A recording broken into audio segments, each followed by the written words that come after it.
Avis vascular centre మన దేశంలోనే the best varicose vein hospital.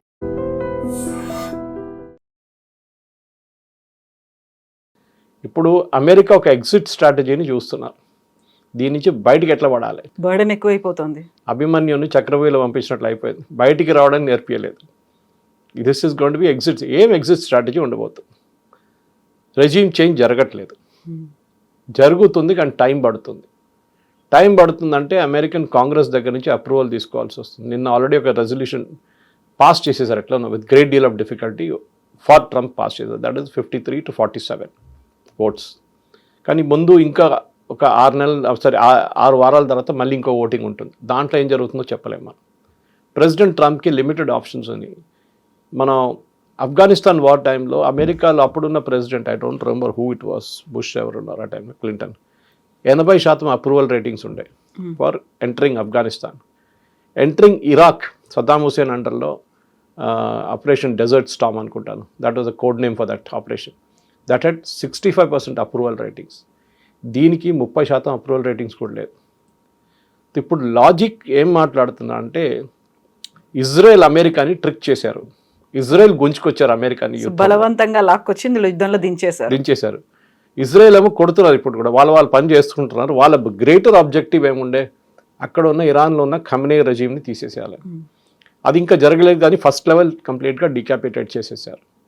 రెండవది, ఇరాన్ దగ్గర ఉన్న మిసైల్ లాంచర్స్ అండ్ వాళ్ళ దగ్గర ఉన్న యురేనియం స్టాక్ పైల్ని డెస్ట్రాయ్ చేయడం. యురేనియం స్టాక్ పైల్ డెస్ట్రాయ్ చేయలేరు, దాన్ని తీసుకురావాల్సి వస్తుంది బయటికి. ఈ మిసైల్ లాంచెస్ ఇవాళ పొద్దున కూడా 6:30 ఇజ్రాయెల్ 22 ఎయిర్క్రాఫ్ట్ అని చెప్పాను చూడండి వచ్చి, they destroyed more than 80 missile launching sites. అంటే వీళ్ళు లాంచ్ చేయడానికి రెడీగా ఉన్నప్పుడు కొట్టారంట. ఇది రెగ్యులర్గా జరుగుతుంది. దానికోసం చెప్పాను 80% తగ్గింది మిసైల్ లాంచెస్. ఇంకా 2 రోజుల తర్వాత అది 90% అయిపోతుంది. బికాజ్ వాళ్ళ దగ్గర ఉన్న లాంచింగ్ కెపాసిటీ లేదు, డ్రోన్స్ ఉన్నాయి వాళ్ళ దగ్గర. ఇవాళ కూడా షో ఆఫ్ చేశారు వాళ్ళు. మనం నిన్న చేసిన స్టోరీ రాత్రి సిఎన్ఎన్లో చూశాను మళ్ళీ నేను. సిఎన్ఎన్ ఒక స్టోరీ ఎర్లీ మార్నింగ్, అంటే Indian time early morning release చేసిన ఒక స్టోరీ, అదే మాట్లాడుతున్నారు. Cheaper drones versus expensive missiles, who will win అని చెప్పి. సో అమెరికా కూడా ఏం చేశారంటే, నిన్న ఒక 6 నెలల ముందు పీటర్ హెస్గెత్ వాళ్ళ defence secretary, now it's called war secretary, ఆయన ఒక ఆర్డర్ ఇష్యూ చేశారు, సీక్రెట్ ఆర్డర్, డ్రోన్స్ తయారు చేయమని చెప్పేసి. యుఎస్ ఎప్పుడు వాళ్ళ ఎయిర్ ఫోర్స్ మీద ఆధారపడి ఉంటారు, లేకుంటే వాళ్ళ సబ్మెరైన్ టామ్హాక్ మిసైల్స్ మీద. సడన్గా డ్రోన్స్ ఆర్డర్ చేశారు రేథాన్ అని చెప్పి, వాళ్ళ దగ్గర డిఫెన్స్ కాంట్రాక్టర్ కంపెనీ ఉంది వాళ్ళ దగ్గర. ఎందుకు వాళ్ళు కూడా అర్థమైపోయింది, టు హిట్ ద ఇరానియన్స్. అదే వాళ్ళ దగ్గర ఏముందో అదే మనం కూడా యూస్ చేస్తే they will be able to hit అని అమెరికాకి అర్థమైపోయింది. ఈ $1 million $2 million ఉన్న మిసైల్స్ కానీ, పేట్రియట్ కానీ మిగతా మిసైల్స్ వాడక్కర్లేదు, we can do with this itself. కానీ ఇప్పటికి ప్రొడ్యూస్ చేయలేదా మరి? ఎందుకని 5 days నుంచి దాన్ని ఎందుకు వాడుతున్నారు? ప్రొడ్యూస్ చేశారు. ఇప్పుడు ఎస్టర్డే మొన్నటి నుంచి వాళ్ళు దింపారు దీనిలో. ఇరానియన్స్ని ఇప్పుడు డ్రోన్తో కొడుతున్నారు అమెరికా కూడా. So if you can't beat them join them అంటారు ఇంగ్లీష్లో, అదే నడుస్తుంది అన్నమాట. మీరు వాళ్ళు కొట్టకపోతే వాళ్ళలాగానే పర్ఫామ్ చేయండి, వాళ్ళు అదే చేస్తుంది, మీరు కూడా అదే చేయండి. సో వార్ టాక్టిక్ మారిపోయింది. ఇప్పుడు అమెరికాకి తెలిసిపోయింది, ఇది గెలవాలంటే you should hit at a lower caste, లేకుంటే మనకు వార్ కాస్ట్ చాలా కొంతమంది నిన్న $3 trillion అంటున్నారు ఇప్పుడు దాకా ఖర్చు పెట్టింది. I'm not sure of the number, కానీ ఎక్కడో చెప్పారంటే ఏదో ఛానల్ వాళ్ళు, సిఎన్ఎన్, ఏబీసీ న్యూస్ ఎవరో. 2 trillion కూడా తీసుకుందాం, it's a very expensive war. దాంతోపాటు వాళ్ళ పొద్దున కోర్ట్ డిసిషన్ ఒకటి వచ్చింది, ఆ కలెక్ట్ చేసిన టారిఫ్లన్నీ రీఫండ్ చేయమని చెప్పేసి. అది పెద్దగా దెబ్బ ప్రెసిడెంట్ ట్రంప్కి, ఎందుకంటే మా డబ్బులు లేవు, ఫస్టే డెఫిసిట్ మీద నడుస్తున్నారు, దాని మీద ఇది కూడా వచ్చి పడ్డది. మా దాంట్లో అంటారు, తల మీద వచ్చి ఈ లైట్నింగ్ కొట్టిన మనిషికి మళ్ళీ పాము వచ్చి పడ్డదంట తల మీద. ఆ సంగతి తెలుగులో కూడా ఉంటుంది, పురుగు మీద పుట్రలా అంటారు, వరుసగా ఒకదాని తర్వాత ఒకటి పైలపై. Trump is now facing the music. వాళ్ళ దాంట్లో ఇప్పుడు ట్రంప్కి ఎగ్జిట్ స్ట్రాటజీ ఆలోచిస్తున్నారు ఏం చేయాలని. ఎగ్జిట్ స్ట్రాటజీ ఓన్లీ థింగ్, ఇరాన్ని ఇంకొక వారం కొడితే వాళ్ళు దిగొస్తారా లేదా. Next we are discussing last evening మనం మాట్లాడుతున్నప్పుడు కర్డ్స్ గురించి మాట్లాడాం. కర్డ్స్ ఏం చేయబోతున్నారు? కర్డ్స్ అనేది ఒక ట్రైబల్ కమ్యూనిటీ, ఇరాక్ ఇరాన్ బార్డర్లో ఉన్నారు, సిరియా ఇరాక్ బార్డర్లో కూడా ఉన్నారు. వాళ్ళు ఎప్పటి నుంచో మాకు ఒక ఇండిపెండెంట్ కర్డిస్తాన్ కావాలని అడుగుతున్నారు. వీళ్ళిద్దరు కలిసి ఇరాక్లో ఉన్నప్పుడు ఇరాకీ గవర్నమెంట్ కొడతారు, ఇరానియన్ గవర్నమెంట్ వాళ్ళ మీద బాంబులు వేస్తారు, ఇక్కడ సిరియన్ గవర్నమెంట్ కూడా వాళ్ళ మీద బాంబులు వేస్తారు, టర్కీ కూడా వాళ్ళ మీద అటాక్ చేస్తారు. ఇప్పుడు సిఐ యొక్క ఆపరేషన్లో ఏం చేస్తున్నారంటే వీళ్ళకి ఆయుధాలు ఇస్తున్నారు. ఆయుధాలు లిమిటెడ్ ట్రైనింగ్ ఇచ్చి వీళ్ళని ఇరాక్లో ఎంటర్ చేయమంటే ఇవాళ పొద్దున ఎంటర్ చేశారంటున్నారు. చూడాలి ఎక్కడ దాకా సక్సెస్ఫుల్ అవుతారు. ఎందుకంటే ఇప్పుడు కొట్టాల్సిందంటే మెయిన్గా ఇరానియన్ రెవల్యూషనరీ గార్డ్స్ అండ్ వాళ్ళ దగ్గర ఉన్న ఒక మిలిషియా ఉంది, ఈ ఇద్దరిని కొట్టాల్సి వస్తుంది. సో దానికోసం చేయాల్సిన పని నిన్న రాత్రి నుంచి ఇవాళ పొద్దున్న దాకా American Airlines, American Air Force jets 21 major police stations and revolutionary guard command centres కొట్టారు వాళ్ళు. అది కాకుండా ఇంట్రెస్టింగ్లీ ఈ బార్డర్ ఇరాన్ ఇరాక్ బార్డర్లో ఉన్న బార్డర్ చెక్ పోస్ట్ అది కూడా ఇరాన్ రెవల్యూషనరీ గార్డ్స్ మెయింటైన్ చేస్తారు. చాలా మంది ఉంటారు అక్కడ. ఆ పోస్ట్ అన్నీ నిన్న రాత్రి దే హ్యావ్ బాంబ్డ్ అమెరికన్స్. ఎంతమంది గార్డ్స్ చనిపోయారో తెలియదు, కానీ ఎందుకంటే దాంతో కర్డ్స్ మూవ్ చేయడం మొదలుపెట్టారంట ఇరాన్ లోపలికి. కానీ అక్కడున్న ప్రజలు ఏం చేస్తారో అది ఇప్పుడు పెద్దగా ప్రశ్నగా మారిపోయింది కవిత గారు. ప్రజలు రియాక్ట్ కావట్లేదు. మీరు చూసుంటారు ఒక 6 వారాల ముందు జరిగిన రోడ్డు మీద దిగి ప్రొటెస్ట్ చేసిన వాళ్ళు ఎవరు కనిపించట్లేదు ఇప్పుడు. ఎందుకు అని అర్థం కావట్లేదు. ప్రెసిడెంట్ ట్రంప్ ఏమనుకున్నారంటే ఈ అటాక్ కాగానే ప్రజలందరూ ఇన్ఫాక్ట్ ఈ మేడ్ అ స్టేట్మెంట్, మీరందరూ రోడ్డు మీదకి వచ్చేసేయండి, ప్రొటెస్ట్ చేయండి, రెజీమ్ మార్పు తీసుకుని. కానీ ఎవరు రోడ్డు మీదకి రావట్లేదు. ఇనిషియలీ కొన్ని వీడియోస్ చూసాం, కొంతమంది సెలబ్రేట్ చేస్తున్నారు, కమ్యూనిటీ చనిపోయారని. కానీ ఆ ప్రొటెస్ట్ కనిపించట్లేదు. వీళ్ళు భయపడుతున్నారా? రెవల్యూషనరీ గార్డ్స్ని భయపడుతున్నారా? ఈ మాఫియా వాళ్ళని భయపడుతున్నారా? వీళ్ళ కోసం ఇంకేమైనా సహాయం చేయాలంటే అమెరికా గ్రౌండ్ ట్రూప్స్ దించాల్సిందే. అది అమెరికా చేయదు. బ్రిటన్ రెడీగా లేరు. Britain is not even cooperating. స్పెయిన్ని నిన్న థ్రెటన్ చేసి టారిఫ్లు పెట్టేశాడు. ఫ్రాన్స్ ఏదో కొంచెం యాక్సెప్ట్ చేసి వాళ్ళకు వార్షిప్ పంపించారు, అంతే, ఒక ఎయిర్క్రాఫ్ట్ క్యారియర్ పంపిస్తున్నారు ఇటువైపు. But that is not enough. ఎందుకంటే నేటో ఫోర్సెస్ వస్తారనుకున్నారు ట్రంప్, కానీ వాళ్ళు రావట్లేదు సహాయానికి. It is now only America and Israel. Even Gulf countries కూడా వాళ్ళ మీద బాంబ్ వేసిన తర్వాత కూడా వాళ్ళు రియాక్ట్ కావట్లేదు. ట్రంప్ క్యాల్కులేషన్ ఏముండంటే సౌదీ అరేబియా మీద వాళ్ళ అరామ్కో రిఫైనరీ కానీ మిగతా అసెట్స్ మీద అటాక్ చేస్తే సౌదీ అరేబియా అటాక్ చేస్తారు. నిన్నటి నుంచి ఒక రూమర్ ఏంటంటే ఈ వార్లో మెయిన్ స్పాన్సర్ ఇజ్రాయెల్ పక్కన పెడితే వాజ్ సౌదీ అరేబియా. ఎందుకంటే సౌదీ అరేబియాకి ఇరాన్కి ఎప్పుడు పడదు, వాళ్ళ నడిమిట్లో ఎప్పుడో గొడవ ఉంటుంది. హూతీస్ని సౌదీ అరేబియా కొట్టారు, చాలా టైంలో బాంబింగ్ చేశారు. సో సౌదీ అరేబియాకి ఇరాన్ నుంచి ఒక రెజ్యూమ్ చేంజ్ రావాలని చాలా రోజు కోరుకుంటున్నారు. దాన్ని ట్రంప్కి వాళ్ళు మోటివేట్ చేసి మేము మీకు ఫండింగ్ ఇస్తాము, మీరు మొదలు పెట్టండి అని చెప్పారు. సో సౌదీ అరేబియా రూల్ చాలా క్రూషియల్గా ఉండబోతుంది. ఎందుకంటే వీళ్ళందరూ మొనార్కీస్, అంటే ఫ్యామిలీ హెల్త్ కన్సర్న్స్ అనమాట. అది మీరు ఏ గల్ఫ్ రీజన్ చూడండి అక్కడ అంతే ఉంటుంది. ఇప్పుడు ఇరాన్లో జరగబోయేది అక్కడ మొనార్కీ లేదు. అక్కడ కూడా మొనార్కీ తీసుకురావాలంటే మన షా పెల్వి జూనియర్ కూర్చున్నారు వాషింగ్టన్లో. కానీ ట్రంప్ నిన్న చాలా క్లియర్గా చెప్పారు, is a good guy but not capable of running a country అని. సో ఆ దేశం నడిపించాలంటే ఎవరన్నా కావచ్చు. కర్డ్ ఒకటి, రెండవది రెవల్యూషనరీ గార్డ్స్ కొట్టడం, మూడవది వాళ్ళ మాఫియాని కొట్టడం, నాలుగోది వాళ్ళ మిసైల్ సైట్స్ని డిస్ట్రాయ్ చేయడం, ఐదోది వాళ్ళ డ్రోన్ కెపాసిటీని డిస్ట్రాయ్ చేయడం. నిన్న కూడా వాళ్ళకు డ్రోన్ వీడియో రిలీజ్ చేశారు. చాలా డ్రోన్స్ ఇట్లా అరేంజ్ చేస్తుంది, చాలా బ్యూటిఫుల్ చూడండి. అది పాత వీడియో ఉండొచ్చు బహుశా. ఇది 5 జరిగితేనే నెక్స్ట్ 1 వీక్లో 10 రోజుల్లో ఒక ఇరాన్లో ఒక మార్పు రావచ్చు. కానీ దాని కూడా ఇరాన్లో ఉన్న ప్రజలు రోడ్డు మీద దిగుతూనే అవుతుంది, లేకుంటే కాదు.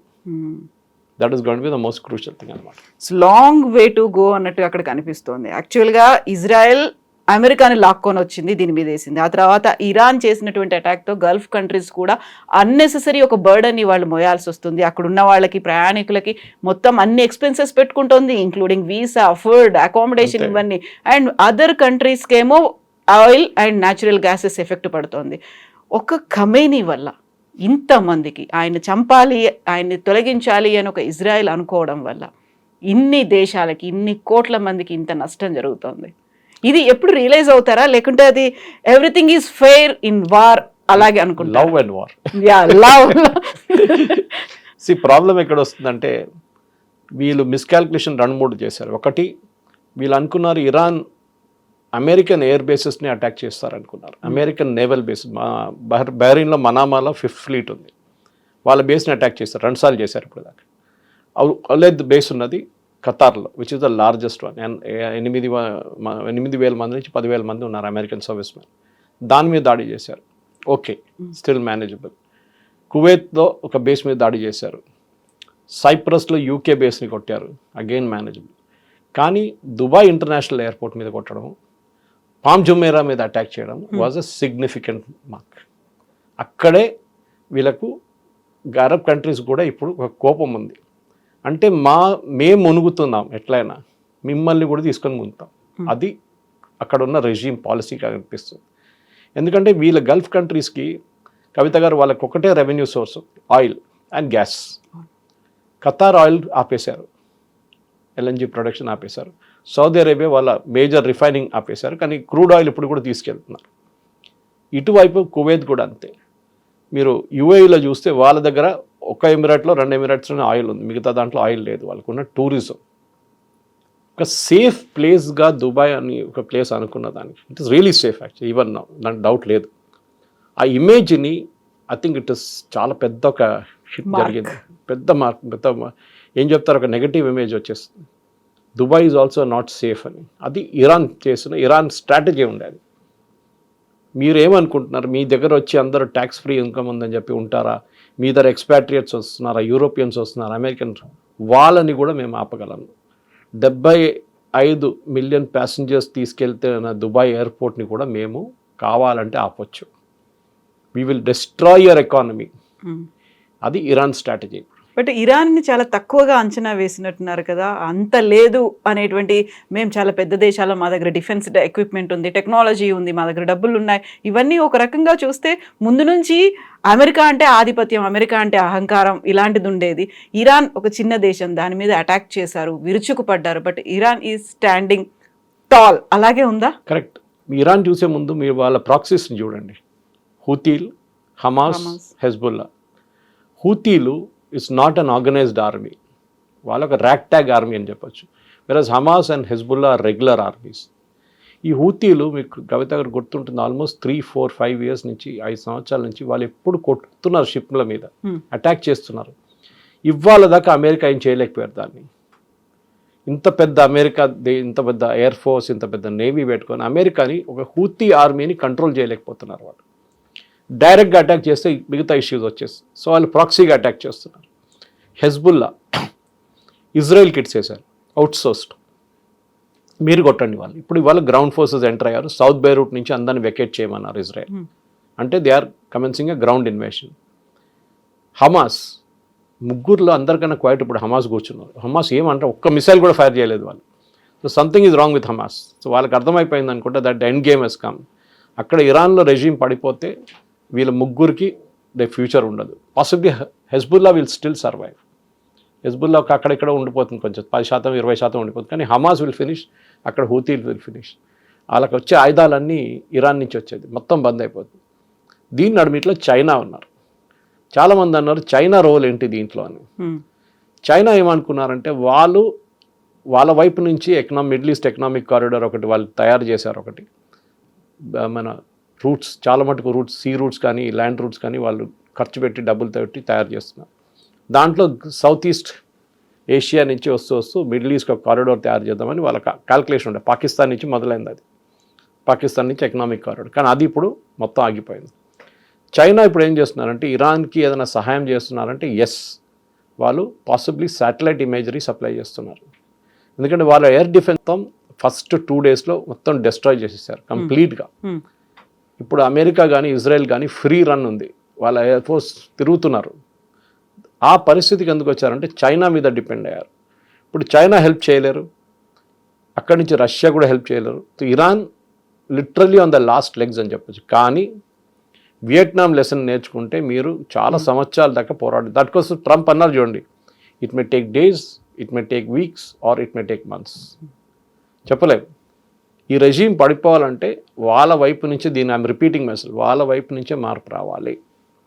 అది కర్డ్స్ వస్తే కూడా వాళ్ళకి లిమిటెడ్ ఎక్స్టెంట్ దాకా చేయగలరు. వాళ్ళకి పవర్ స్టేషన్ అటాక్ చేస్తారు, ఒక హైవే మీద కార్లు ధ్వంసం చేస్తారు, ఏదైనా చిన్న చిన్న అట్లా అటాక్స్ చేస్తారు. కానీ లీడర్షిప్, ఇప్పుడు ఖమ్నే కొడుకుని సుప్రీం లీడర్ చేశారని చెప్తున్నారు. ఇప్పుడు వాళ్ళే డినై చేస్తున్నారు, మేమేం డిసిషన్ ఇంకా తీసుకోలేదు.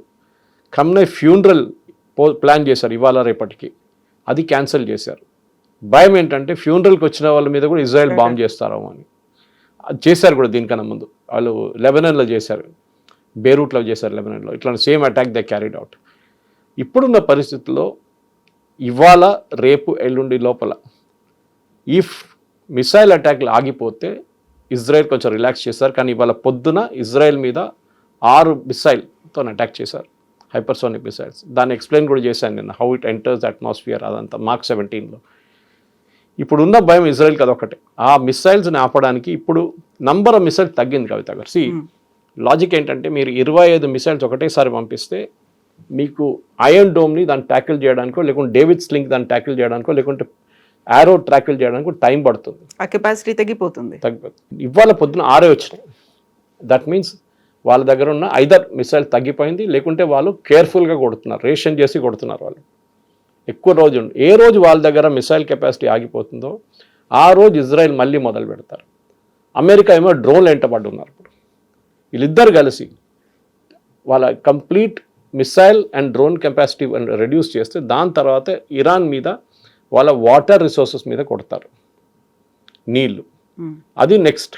సో ఈ 3 చేసేస్తే ఇరానియన్ సిటిజన్స్ బయటికి వచ్చి రోడ్డు మీద వస్తారని అనుకుంటున్నారు. కానీ that's a big question mark అన్నమాట. ఏం చేస్తారు తెలియదు. ఎందుకంటే డెఫినెట్గా దే షుడ్ బి ఒక లాజిక్ ఉండాలి ఒక యుద్ధానికి దిగినప్పుడు. కానీ నిన్న శ్రీలంక దగ్గర ఉన్న ఇరానియన్ షిప్ని డెస్ట్రాయ్ చేసిన దాంట్లో ఒక లీగల్ పాయింట్ ఒకటి ఉంది. వాళ్ళు ఇంటర్నేషనల్ వాటర్స్లో ఉన్నారు. వాళ్ళు పోర్ట్ ఆఫ్ కాల్కి వెయిట్ చేస్తున్నారు. శ్రీలంక దగ్గర రిక్వెస్ట్ చేస్తారు, మేము వెళ్ళలేకపోతున్నాం, మేము ఇక్కడ ఉండొచ్చా అని. ఇంటర్నేషనల్ వాటర్స్లో ఒక నేవీ షిప్ని మీరు డెస్ట్రాయ్ చేయవచ్చా లేదా అంటే, రేపు ఒక అమెరికన్ షిప్ని హూతీలు కొడితే then it is logically correct. వీళ్ళేమంటున్నారు అంటే పీటర్ హెస్గెత్, sorry we are at war with Iran. కానీ మీరు యుద్ధం డిక్లేర్ చేయలేదు. యుద్ధం డిక్లేర్ చేసే పవర్ ప్రెసిడెంట్ ట్రంప్కి లేదు. It is only the American Congress which can declare a war. అది జరగదు. మీరు సద్దాం హుసేన్ టైంలో చూడండి ఆ యుద్ధం, కానీ దాని తర్వాత జరిగిన మిగతా ఆఫ్ఘనిస్తాన్ టైంలో కూడా అప్పుడు అప్రూవల్ యుఎస్ కాంగ్రెస్ నుంచి వచ్చింది. ఇప్పుడు యుఎస్ కాంగ్రెస్ దగ్గర అప్రూవల్ రాలేదు. సో ప్రెసిడెంట్ ట్రంప్ కూడా నౌ ఈజ్ స్టక్. ఎందుకంటే ఇప్పుడు ఈ యుద్ధం ఇంకా కొంచెం ముందుకెళ్ళి ఇంకా ఒక 20 మంది అమెరికన్ సర్వీస్ మెన్ చనిపోతే అప్పుడు ట్రంప్ మీద చాలా మటుకు ప్రెషర్ వస్తుంది to withdraw from this entire thing. Withdraw చేస్తే ఆయనకి ఉన్న ఫేస్ కూడా పోతుంది కంప్లీట్గా. It's stuck between the rock and the hard place అంటారు. ఇట్ ఈస్ సో ట్రూ కవిత గారు. అండ్ చూద్దాం. ఐ థింక్ బహుశా ఈ వీకెండ్ లోపలనే ఏదో అటో ఇటువైపు అయిపోతుంది. కానీ డెఫినెట్గా ఇరాన్ ఈజ్ ఆల్మోస్ట్ ఫినిష్డ్. వాళ్ళ ఆయుధాలు, డ్రోన్స్ ఉంటుంది, ఇంకొక బహుశా ఒక 12 నుంచి 14,000 డ్రోన్స్ ఉందంటున్నారు వాళ్ళ దగ్గర. లాంచర్స్ కావాలి. మీ దగ్గర మిసైల్ ఉంటే కూడా లాంచర్స్ లేకుంటే లాంచ్ చేయలేరు. సో లాంచర్స్ డిస్ట్రాయ్ చేస్తున్నారు ఇజ్రాయెల్. తో వాళ్ళ దగ్గర 5,000-6,000 8,000 దాకా మిసైల్స్ ఉందంటున్నారు. Both supersonic and hypersonic, Fatah 1 and Fatah 2 ఈ 2 వాళ్ళ దగ్గర ఉంది. దీన్ని ఎట్లా వాడతారో వితౌట్ లాంచర్స్ చూడాల్సింది. ఇంకెక్కడ దాచిపెట్టారో or they have some mobile launchers somewhere, అది చూసి దాని మీదే అమెరికా కానీ ఇజ్రాయెల్ కానీ రియాక్ట్ చేయబోతున్నారు. అది బహుశా ఇంకా ఈ సాటర్డే లోపల మనకు తెలిసిపోతుంది. అప్పటికి ఒక 8 days కూడా అయిపోతుంది. చెప్పలేము, ఎందుకంటే మనం ఇప్పుడు రికార్డ్ చేస్తున్నాం. నువ్వు చెప్పాలి, ఈ రికార్డ్ చేసే టైంకి ఇది పోస్ట్ చేసే టైంలో యూట్యూబ్లో ఏమైనా జరిగితే we are not responsible for it. ఒక డిస్క్లైమర్ పెట్టాల్సి వస్తుంది అనమాట. Yes, sir. Thank you so much. Thank you very much. Thank you.